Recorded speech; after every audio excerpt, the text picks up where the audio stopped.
Abacuque capítulo 3, do verso 16 até o verso 19. Palavras do profeta. Ouvi isso e o meu íntimo se comoveu. Os meus lábios tremeram ao ouvir a sua voz. A podridão entrou nos meus ossos, meus joelhos vacilaram, pois em silêncio devo esperar o dia da angústia que virá contra o povo que nos ataca.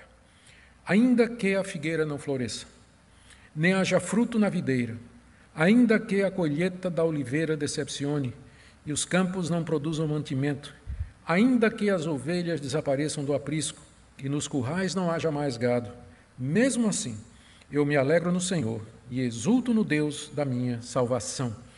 O Senhor Deus é a minha fortaleza. Ele dá aos meus pés a ligeireza das corças e me faz andar nas minhas alturas. Ao mestre de canto para instrumentos de cordas. Até aqui a leitura da palavra de Deus. Queridos irmãos, o cristianismo foi introduzido na Uganda a partir do ano de 1877, portanto, segunda parte do século XIX. E, por ocasião, um rei chamado Mutesa, ele permitiu que os missionários cristãos falassem apenas aos membros da sua corte, pessoal mais próximo ali. E, quando ele morreu, o seu sucessor, chamado de Mwanga, ele ficou muito zangado quando ele percebeu que aqueles que haviam se convertido ao cristianismo eram mais leais a Jesus Cristo do que ao rei. A tradição ali naquele país é que todo mundo era leal ao soberano, mas os cristãos, os que se converteram a Jesus Cristo, começaram a professar lealdade primeiro a Jesus Cristo e em seguida ao rei. Mwanga, então, primeiro proibiu a evangelização. Ele não queria que nenhum dos seus súditos ali na Uganda se aproximasse dos missionários sob pena de morte. Mas aquilo não adiantou, porque mais e mais pessoas iam procurar o evangelho e mais pessoas estavam se convertendo. Então, o rei Mwanga resolveu acabar com o cristianismo. E, em 1885, os martírios começaram. Ele começou a condenar à morte os cristãos que havia na Uganda. No dia 3 de junho de 1886, 32 jovens da corte do rei Mwanga foram queimados até a morte por se recusarem a renunciar ao cristianismo por ordem do rei. Os registros nos dizem que eles caminharam para a fogueira cantando hinos e orando pelos seus inimigos. E nos meses seguintes, muitos outros cristãos em todo o país tiveram sorte semelhante, morrendo pela sua fé, quer seja pela lança, quer seja pelo fogo. E esses martírios, eles mudaram totalmente a dinâmica do crescimento cristão em Uganda. E os martírios de Namungongo, daqueles 32 jovens que eu mencionei, na verdade produziram um resultado totalmente oposto àquele que o rei Mwanga queria. Porque o exemplo daqueles moços, 32 moços queimados na fogueira, o exemplo deles, que caminharam até a morte cantando louvores a Deus e orando pelos seus inimigos, inspirou tantos ugandenses, tantos, que em poucos anos aquele punhado original de convertidos se multiplicou muitas vezes e se espalhou por todo o país. Hoje a presença cristã em Uganda é muito grande e muito forte.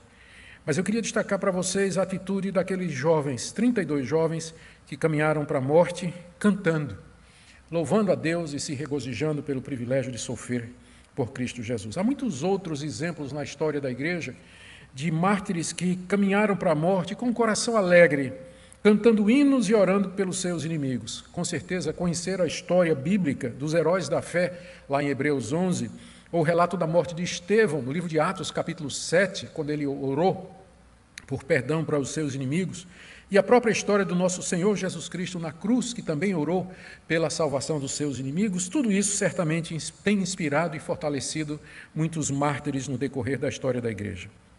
Hoje nós veremos o final do livro do profeta Abacuque, onde ele, inspirado pela história dos atos de Deus para com Israel, se encontra pronto e cheio de regozijo para enfrentar a invasão dos caldeus. Ainda que ele perca tudo, ainda assim, ele vai se alegrar em Deus, ele vai se regozijar naquele que é o seu Salvador. É isso que nós queremos ver nessa noite, que Deus nos ajude a compreender essa passagem, que ela sirva de inspiração para todos nós. Em primeiro lugar, vamos ver a reação do profeta diante daquela revisão da história, da recapitulação da história que ele fez e que nós vimos na segunda-feira passada, quando ele levantou os principais eventos relacionados com a ação de Deus na história de Israel: o Êxodo, a abertura do Mar Vermelho, a aliança no Sinai, a conquista da Terra Prometida, a abertura do Rio Jordão, o sol parou, a lua parou pela ordem de Josué, pelo poder de Deus, até que Israel tomasse posse daquela terra. Todos esses atos extraordinários de Deus, Abacuque relembra. E qual foi o impacto disso quando ele pensa na história, quando ele revê aquilo que Deus havia feito pelo seu povo? Ele diz aí no verso 16, ouvi isso, o relato dos atos salvadores de Deus, que vem antes, imediatamente antes. E aí ele diz 4 reações que ele teve ao ouvir a voz de Deus, através dos registros sagrados. Primeiro, o meu íntimo se comoveu, diz ele. Quando ele recapitula isso, ele sente diante da presença de Deus essa sensação de as suas entranhas, é isso que a palavra íntimo no hebraico quer dizer, as suas tripas, né, por assim dizer, as suas entranhas se comovem. No Antigo Oriente, as entranhas eram consideradas como a sede da compaixão, dos sentimentos de compaixão. Então, isso aqui quer dizer simplesmente que Abacuque sentiu uma profunda compaixão pelo seu povo diante da invasão inevitável das forças inimigas. Ele se comove entranhavelmente. Segundo, ele diz aqui no verso 16, os meus lábios tremeram ao ouvir a voz de Deus. Ou seja, tremeram de medo diante daquilo que Deus haveria de fazer, à luz daquilo que Abacuque viu que Deus já havia feito. Terceiro, ele diz, está ainda no verso 16, a podridão entrou em meus ossos, os seus ossos desfaleceram, ele perdeu as forças. E quarto, ele diz, os meus joelhos vacilaram, isto é, Abacuque não podia ficar mais em pé. Ou seja, depois que ele teve aquela visão de Deus, em que Deus lhe anunciou a invasão dos caldeus contra o seu povo, e que Deus depois haveria de punir os caldeus, depois que Abacuque recapitula a história dos grandes atos de Deus, tudo aquilo tem um efeito profundo na vida do profeta. E essa é a reação padrão na Bíblia, quando as pessoas se veem diante da majestade de Deus, diante da grandeza de Deus, da santidade de Deus, elas se comovem no íntimo, seus lábios tremem, seus joelhos vacilam, elas perdem a força. Por exemplo, quando Isaías teve aquela visão de Deus no alto e sublime trono, cercado de serafins, e cantando a santidade de Deus, qual foi a reação de Isaías? Ele prostrou-se diante de si, ele viu a sua pecaminosidade e ele disse, ai de mim que eu vou perecendo. Foi a mesma reação que Daniel teve diante da visão do anjo do Senhor, Daniel capítulo 10, que lhe apareceu em glória, anunciando a palavra de Deus. Daniel cai em si, Daniel começa a se quebrantar e a jejuar de tristeza pelo seu povo. A mesma reação de Pedro, que caiu aos pés de Jesus, quando ele viu o milagre da multiplicação, Lucas 5, verso 8. A mesma reação do apóstolo João na ilha de Patmos, quando ele viu o Cristo glorificado, ele caiu de joelhos, quebrantado e humilhado diante da glória de Deus. Essa deveria ser a reação toda vez, ainda hoje, que alguém tem um verdadeiro encontro com Deus. Hoje em dia nós vemos relatos de pessoas que alegam ter tido uma visão de Deus ou uma experiência profunda com Deus, mas nós não vemos o tremor, nós não vemos o quebrantamento, nós não vemos o choro, nós não vemos o arrependimento, como Abacuque aqui, as entranhas se comoveram, os lábios tremeram, os ossos apodreceram, os joelhos vacilaram, como várias outras experiências que eu mencionei aqui. Deus é o mesmo, nós somos o mesmo. A proximidade de Deus deveria provocar esse colapso na nossa estrutura, em vez de outras reações que nós ouvimos as pessoas falarem, darem testemunho ou dizerem que tiveram. Somente esses que temem e tremem diante de Deus terão descanso e paz quando dias de angústia vierem sobre ele. Agora, a segunda parte dessa passagem final que nós estamos vendo é a expectativa silenciosa de Abacuque. Nós acabamos de ver qual foi a reação dele quando ele recapitula a história, que nós já vimos na mensagem anterior. E então, diante de tudo isso, ele toma uma posição. Ele sabe agora o que fazer. Lembrem que Abacuque começa esse livro em crise. Ele começa questionando a Deus. Por que Deus não ouve? Mas agora, no final, depois de ter passado por todo esse processo, a posição de Abacuque, a sua atitude é outra. Deus já tinha lhe dado uma visão de que haveria de julgar os caldeus, aquele povo que estava se levantando contra o povo de Deus. E a recapitulação da história mostra o poder de Deus em salvar o seu povo, portanto, poderia salvá-lo dos caldeus, e em castigar as nações ímpias, portanto, Deus haveria de castigar os caldeus também. A invasão de Judá era inevitável. Veja que ele diz aqui, ele se refere aqui ao povo que nos ataca. Ele tinha consciência de que seria atacado, seu povo, o povo de Judá, seria atacado pelos caldeus, e era o próprio Deus que estava fazendo isso. Mas agora Abacuque tem plena certeza de que esse mesmo Deus, posteriormente, haveria de castigar os caldeus, porque ele estava no comando de tudo, como a história antiga tinha mostrado. Portanto, só restava a Abacuque uma atitude: aguardar em silêncio aquele dia, o dia da angústia daquele povo que estava atacando a nação de Judá, o povo de Judá. Ele iria esperar em silêncio esse dia, como ele diz aqui no final do verso 16, em silêncio eu devo esperar o dia da angústia que virá contra o povo que nos ataca. Deus vai trazer angústia sobre Nabucodonosor, o rei dos caldeus, mas isso é uma coisa ainda futura. Abacuque deveria esperar a punição dos ímpios, o castigo dos ímpios em silêncio, com o coração tranquilo, sabendo que de Deus é a vingança. Compete a Deus, é sua competência como Criador e Juiz de todos, aplicar o justo julgamento contra aquela nação ímpia. Queridos, que transformação na vida do profeta, não é verdade? Ele começa o livro inquieto e questionador: até quando, Senhor, clamarei eu e tu não me escutarás? Veja aí o capítulo 1, verso 2. Mas agora ele termina o livro dizendo: eu vou esperar em silêncio, tranquilo, em paz, o tempo de Deus fazer as suas obras. Em outras palavras, ele vai obedecer aquilo que Deus havia dito. Está aí no capítulo 3, verso 2. No capítulo 2, verso 3. Capítulo 2, verso 3. Porque a visão ainda está para se cumprir no tempo determinado. Ela se apressa para o fim e não falhará. Mesmo que pareça demorar, espere, porque certamente virá, não tardará. Sim, diz Abacuque, eu vou esperar o cumprimento da palavra de Deus. Eu vou esperar aquele dia em que Deus haverá de finalmente fazer justiça contra os ímpios. Agora vamos ver a confiança que o profeta manifesta diante da crise que se avizinha, capítulo 3, 17 a 19.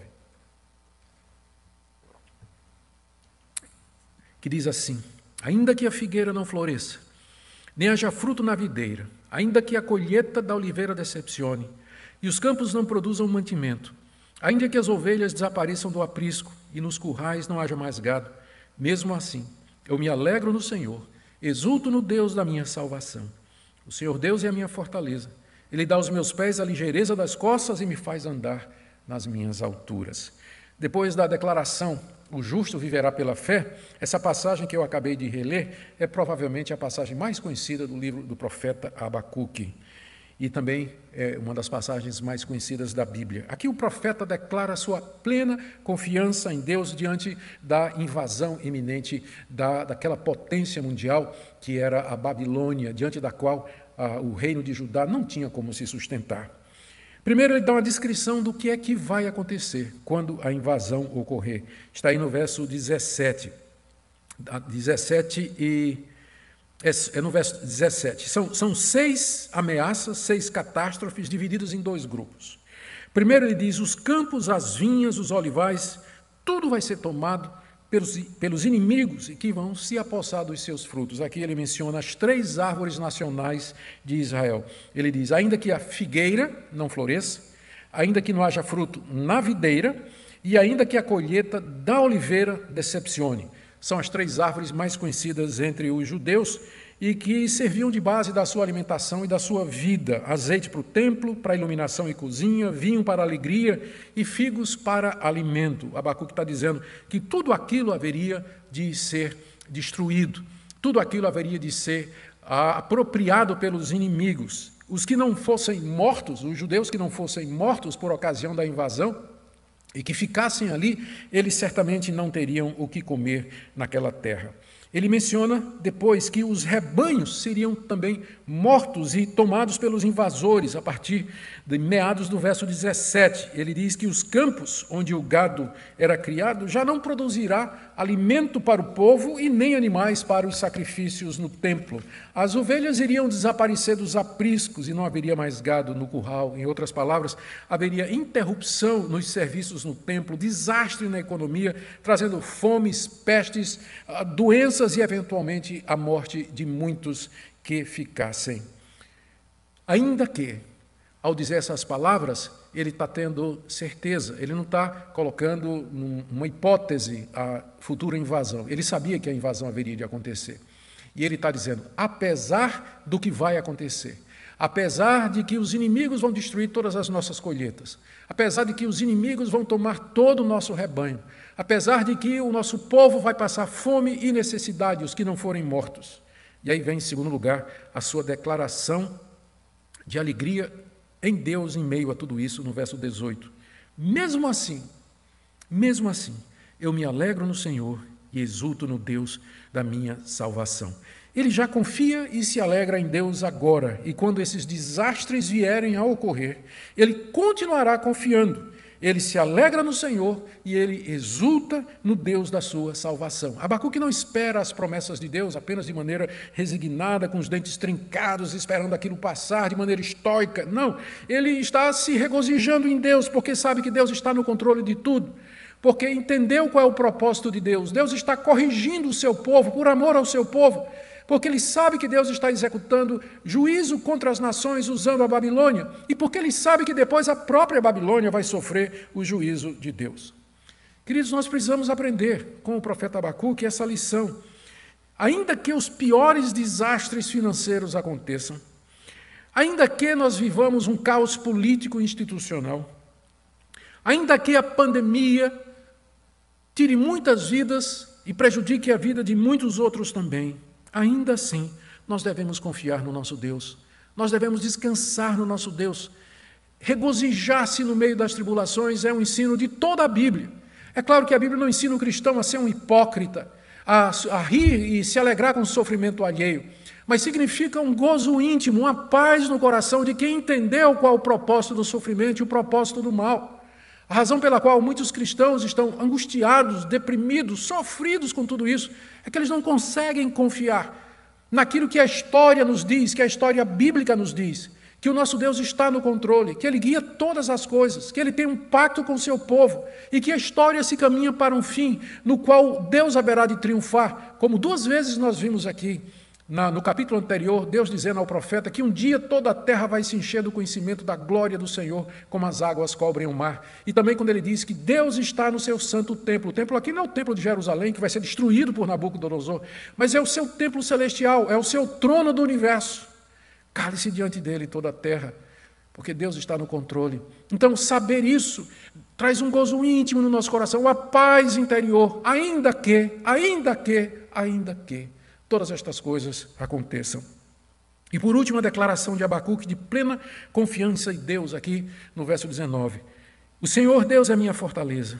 Ele dá aos meus pés a ligeireza das costas. Ele me faz andar nas minhas alturas. São três coisas que ele diz a respeito de Deus. Primeiro, Deus é a sua fortaleza. Deus é a sua fortaleza. Fortaleza, no Antigo Oriente, era símbolo de segurança. Uma pessoa que conseguisse chegar, uma pessoa perseguida pelos seus inimigos, em meio a grande perigo, se ela conseguisse chegar numa cidade murada, uma cidade construída sobre a rocha, uma fortaleza, ela estaria segura. É lá que Abacuque se abriga, não na fortaleza de Jerusalém, não no Monte Sião, sobre o qual Jerusalém estava erigida, mas na fortaleza celestial, no seio de Deus, nos braços de Deus. Deus é a minha fortaleza, eu não confio em mais nada. Tudo mais que o judeu confiava seria assolado por Nabucodonosor, mas Deus continuaria a ser a fortaleza do profeta. Quantos confiam na sua conta bancária, no seu talão de cheque, na sua caderneta de poupança, em recursos investidos, em imóveis e tantos outros tesouros que servem sutilmente para dar uma falsa confiança ao homem? O que faria você se de repente tudo isso fosse tirado? Abacuque diz, Deus é a minha fortaleza Ele é a fonte da minha confiança, ainda que, tudo que eu tenho seja tirado. Segunda coisa que ele diz sobre Deus, verso 19, Deus dá aos meus pés a ligeireza das coças. Coças são as fêmeas dos veados, um animal muito conhecido ali naquela região, e especialmente pelo fato de que eles eram muito rápidos e eles conseguiam subir nas encostas montanhosas e pedregosas com muita segurança e velocidade. Abacuque diz que Deus vai fazer com que ele seja como as coças, em termos de velocidade e segurança, trilhando nessa jornada cheia de pedregulhos, cheia de desafios, de obstáculos, de buracos. Ainda assim Deus haverá de guiar, Deus haverá de dar força para que o seu pé não vacile. Abacuque confia que até o final da sua vida, Deus haverá de guiá-lo nesse caminho de peregrinação. A última coisa. Deus me faz andar nas minhas alturas. Em outras palavras, acima das aflições e angústias que haveriam de vir, Deus haveria de elevar Abacuque acima de todas elas. Pela fé, ele andaria nas alturas espirituais. Queridos, eu quero terminar com uma observação a respeito da veracidade da palavra de Deus. Tudo isso Abacuque falou, tudo isso ele sentiu, tudo isso ele sofreu, e essas coisas vieram acontecer cerca de 30 a 60 anos depois de Abacuque. As suas profecias, com base nas visões que Deus lhe deu e na recapitulação que ele fez da história, se cumpriu com exatidão. Nós não sabemos se Abacuque viveu o suficiente para ver a invasão dos caldeus. Provavelmente não. Os relatos bíblicos sobre a invasão dos caldeus e a queda de Jerusalém estão no segundo livro dos Reis, capítulo 24 e 25, você pode ler depois, mas o resumo está em segundo livro das Crônicas, 36, 17 a 20, que eu quero ler agora para vocês. O Senhor trouxe contra Judá o rei dos caldeus, Nabucodonosor, que matou seus jovens à espada na casa do santuário deles. Não teve piedade nem dos jovens, nem das moças, nem dos adultos, nem dos velhos. Entregou todos nas mãos do rei dos caldeus. Deus não teve compaixão do seu povo. Ele entregou todos nas mãos dos caldeus. Todos os utensílios da casa de Deus, grandes e pequenos, que eram usados nos cultos, nos sacrifícios, os tesouros da casa do Senhor que foram acumulados por Salomão, por Davi e outros reis, os tesouros do rei e dos seus príncipes, tudo foi levado para a Babilônia. Os caldeus queimaram a casa de Deus, que era o templo, e derrubaram a muralha de Jerusalém. Queimaram todos os seus palácios, destruindo também todos os seus objetos de valor. Os que escaparam da espada, milhares morreram. Os que escaparam, esses ele levou para a Babilônia, onde se tornaram escravos dele e de seus filhos até o tempo do reino da Pérsia. Quem foi entre essa leva? O jovem Daniel, que ali na Babilônia testificou de Deus. O que é que eu quero? Por que eu trouxe essa passagem? Para mostrar a veracidade da palavra de Deus. Para mostrar como é importante estudarmos a Escritura. E aqui eu queria já partir para lições práticas desse texto que nós acabamos de ler. Primeiro, a gente aprende agora, olhando toda a história de Abacuque, relembrando o que vimos nos capítulos 1, 2 e 3, que mesmo as pessoas mais crentes, elas podem passar por uma crise de fé. Mesmo o crente mais experiente, ele pode passar por um momento de dúvida, de questionamento, exatamente como Abacuque. O livro do profeta começa com um questionamento dele. Senhor, por que o Senhor não me responde? Por que o Senhor fica calado diante de toda essa maldade que o teu povo está cometendo e o Senhor não faz nada? Abacuque estava inquieto, ele estava angustiado. Mas ele passou por uma jornada, ele teve uma trajetória e ele termina o livro da forma que nós acabamos de ler aqui. Confiante em Deus, tranquilo, esperando, manifestando uma alegria em Deus, ainda que ele fosse perder e o povo de Deus fosse perder os seus tesouros mais preciosos, como eu acabei de ler, que aconteceu de acordo com o segundo livro das Crônicas, capítulo 36. Agora, como é que Abacuque passou essa jornada da crise para a fé? Como é que Abacuque venceu? A resposta é olhando a história, recapitulando a história. Por isso que o capítulo 3 é importante, porque nele Abacuque mostra que ele olhou para o que Deus tinha feito no passado e confiou que Deus é o mesmo e que ele vai fazer nos dias de hoje. Ou seja, da mesma forma que Deus disciplinou seu povo no passado, sem contudo destruir o seu povo, Deus também usaria os caldeus para discipliná-lo agora, mas isso não significaria o final do povo de Deus, com quem Deus tinha uma aliança. Abacuque também aprendeu da história que Deus pune os ímpios, assim como ele puniu o Egito, assim como ele puniu as nações que habitavam em Canaã, ele haveria de punir Babilônia, como de fato aconteceu. E ele também sabia que Deus haveria de restaurar o seu povo, haveria de restaurar, trazer o seu povo de volta, como de fato aconteceu durante o reinado de Ciro, rei da Pérsia, que liberou Israel para voltar para a sua terra. E finalmente nós podemos ver que as nossas orações fazem a diferença, não é verdade?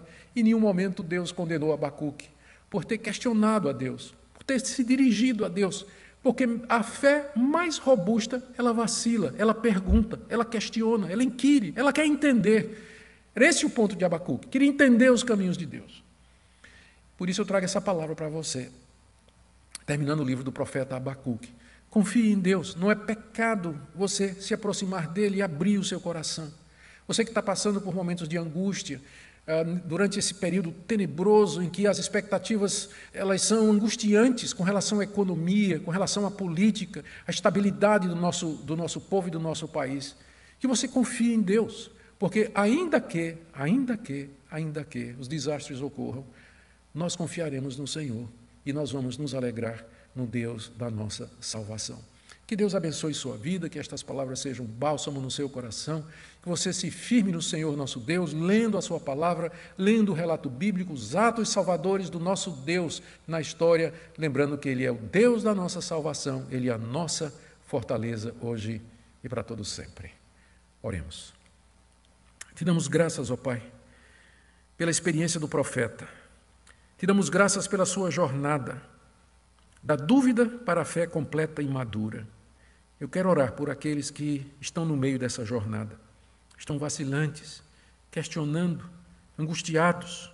Ó Deus, dê com que através da Tua palavra, através da história da redenção, esses queridos possam confiar em Ti. Eles possam ver a Tua grandeza, a Tua fidelidade e o Teu amor. Ouve a nossa oração, em nome de Jesus. Amém.